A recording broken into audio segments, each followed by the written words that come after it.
passwordnya. Ketika login, apabila pelamar tersebut lulus, akan tampil pesan bahwa dia lulus seleksi kompetensi bidang dan pilihan apakah dia ingin melanjutkan pengisian DRH atau ingin mengundurkan diri. Jadi kalau dia ingin mengisi DRH, maka dia tinggal klik saja tombol pengisian daftar riwayat hidup. Atau kalau dia ingin mengundurkan diri, dia akan mengunggah surat pengunduran dirinya yang akan masuk ke sistem SSCN. Di sini saya akan menjelaskan dari peserta yang ingin melanjutkan pengisian daftar riwayat hidup. Peserta diminta untuk mengunggah kembali pas fotonya karena ada kemungkinan pas foto sebelumnya itu ada yang backgroundnya merah, ada yang biru, ada yang fotonya kurang bagus gitu, tapi masih tetap diluluskan.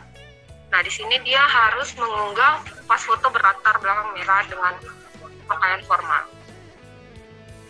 Coba. Oke, di sini ternyata contohnya latarnya putih ya, tapi kita anggap aja ini merah. Dan seharusnya nggak seperti ini sih posenya, tapi kita anggap saja ini pas foto yang benarnya ya. Di sini ada biodata-biodata yang sudah diisikan saat mengisi pendaftaran kemarin. Tapi ada beberapa data yang masih bisa diubah seperti nama. Nah, di nama inilah yang akan digunakan untuk penetapan NIP nanti. Karena pada saat pendaftaran masih ada aja pelamar yang salah mengisikan nama, diminta nama sesuai ijazah tanpa gelar, malah yang diisi adalah gelarnya. Jadi semoga kali ini tidak ada lagi kesalahan seperti itu. Yang bisa diubah itu nama, gelar depan dan gelar belakang, tempat lahir ijazah, agama, status perkawinan, email, nomor telepon, dan nomor ponsel. Kemudian di sini juga peserta diminta untuk mengisikan alamatnya, seperti kecamatan.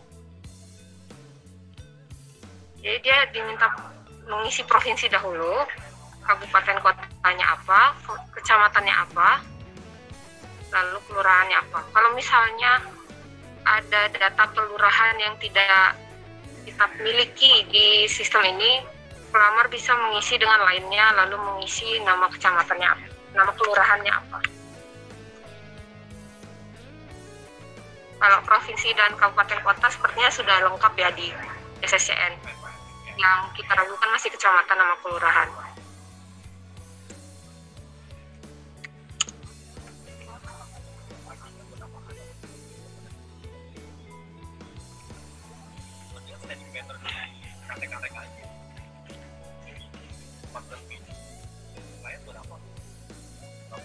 Hobi bisa dipilih jenisnya, seperti olahraga,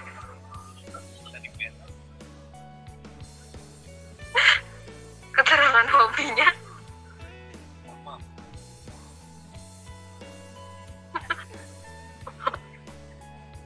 Oke. Kemudian tekan selanjutnya, yaitu menu pendidikan. Di sini langsung ada pendidikan yang sudah dia miliki waktu dia melamar SSCN. Jadi peserta ini bisa mengisi seperti tempat dia berkuliah,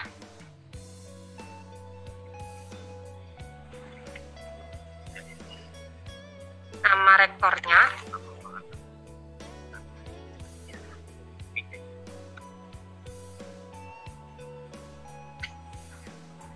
atau dia bisa menambahkan pendidikan dimulai dari SD sampai ke tingkat pendidikan satu tingkat di bawah yang dia gunakan untuk melamar. Misalnya dia melamar dengan S1, maka dia bisa menambahkan sampai ke diploma 4. Jadi apabila ada pelamar yang sudah berkuliah sampai S2, dia tidak bisa menambahkan riwayat pendidikan S2-nya, atau pelamar yang mempunyai sarjananya ada seperti dia ilmu komputer satunya lagi akuntansi, tapi dia melamar dengan ilmu komputernya, maka dia tidak bisa mendaftarkan riwayat pendidikan akuntansinya.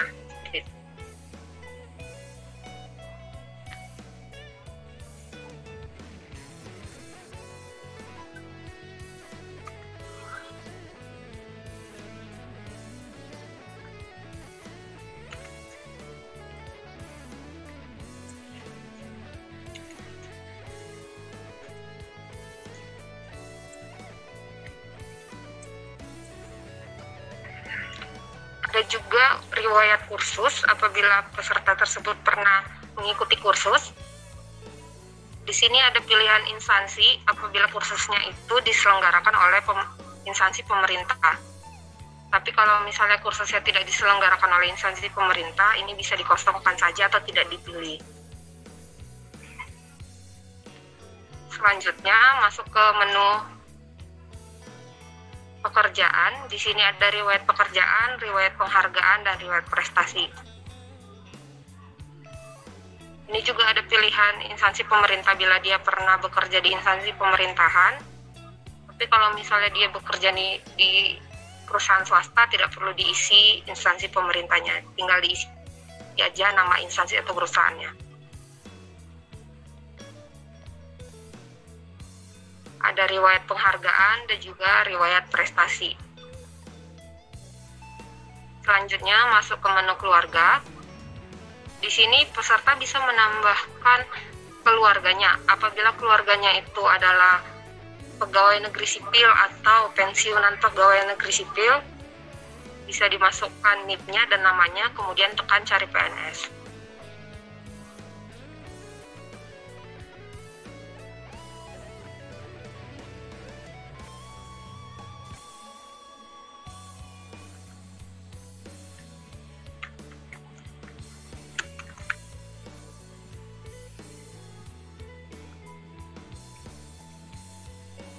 Kalau misalnya NIP dan nama itu ditemukan di sistem kita, maka langsung terisi pekerjaannya adalah pegawai negeri sipil atau pensiunan pegawai negeri sipil, dan perusahaan atau instansinya itu adalah instansi pemerintah di mana dia bekerja.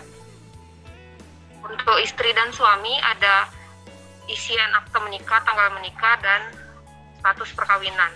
Sedangkan untuk anak, orang tua, dan saudara kandung, hal tersebut tidak ada. Jadi hanya begini saja, nik, nomor kakak, sampai status hidup.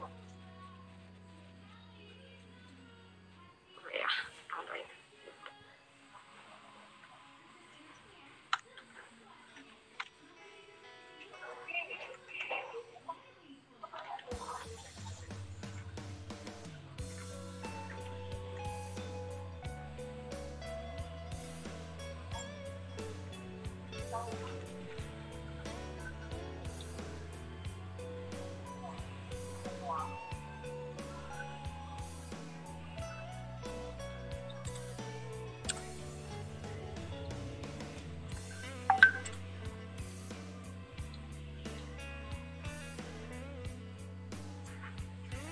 Kemudian masuk ke riwayat organisasi. Perjalanannya seperti ini: nama organisasi, jenis organisasinya apa, jabatan si CPNS saat berada di organisasi tersebut, dan lain-lain.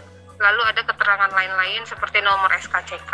Ini wajib diisi ya, karena ini adalah salah satu syarat untuk pemberkasan CPNS nantinya.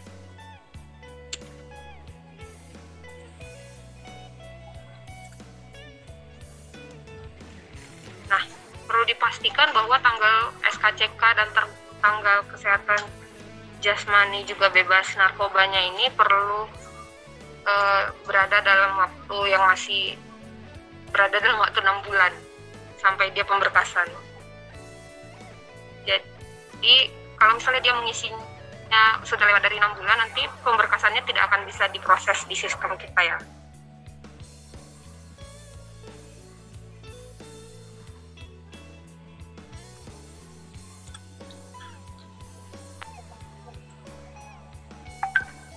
Dia mengisi semua data-datanya, peserta diminta untuk mencetak daftar riwayat perorangan dan riwayatnya. Lalu memeriksa kembali data-datanya. Apabila ada data-data yang salah ketik atau dia lupa mengisikannya, dia bisa kembali ke menu sebelumnya dengan mengklik tombol organisasi, pendidikan, atau lain-lain. Tapi kalau misalnya dia sudah merasa bahwa isiannya sudah benar, dia tinggal mencetak daftar riwayatnya, perorangan dan riwayat, kemudian ditandatangani dan dibubuhi materai. Kemudian setelah itu kedua dokumen ini digabungkan sehingga menjadi satu dokumen PDF ketika di-scan. Nah, dokumen PDF itulah yang akan diupload di halaman ini, unggah dokumen. Nah, ini ada 8 berkas yang perlu diupload.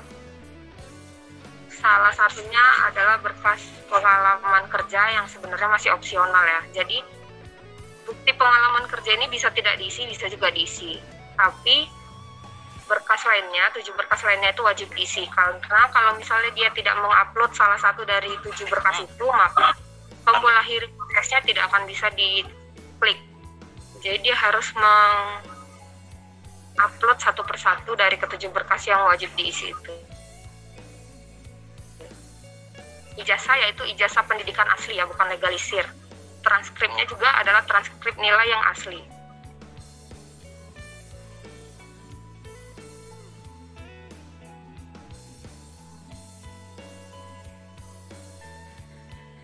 Nah, daerahnya ini harus sesuai dengan Perban BKN nomor 14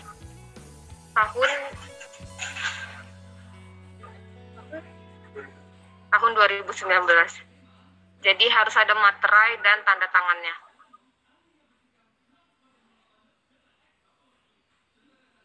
Oh ya, sebelumnya saya lupa menjelaskan bahwa di sini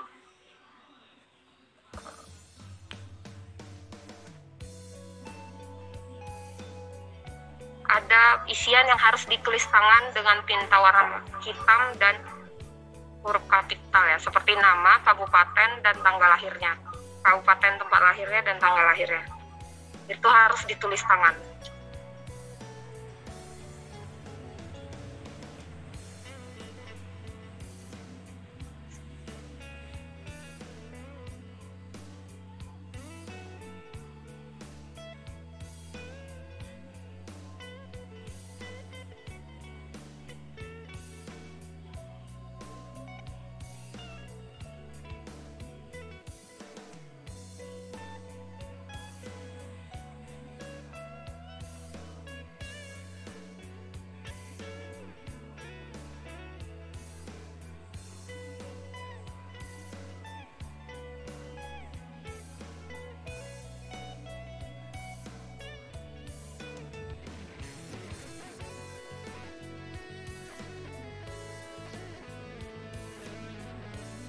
Nah, berkas ini masih bisa dilihat lagi ya.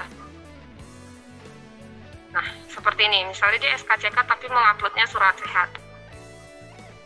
Ketika dia melihat bahwa uploadannya salah, dia bisa mengunggah kembali menjadi SKCK atau berkas yang benar.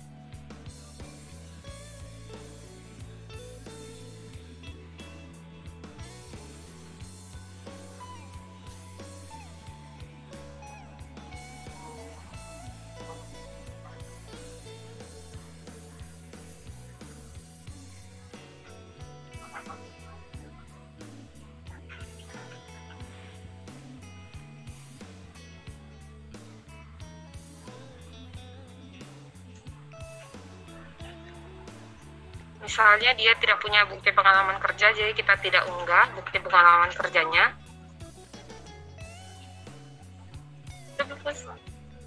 Ini apa tadi? Oh. Kita coba akhiri proses pengisian DRH ya.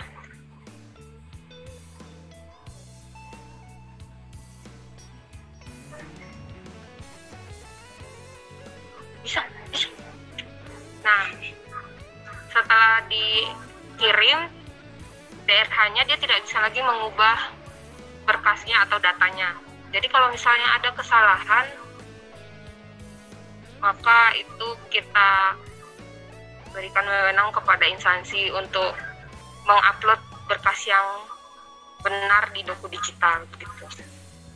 Dia hanya bisa melihat tanpa bisa mengunggah kembali berkasnya. Ya, demikian penjelasan dari sisi peserta. Saya kembalikan kepada Bapak Moderator.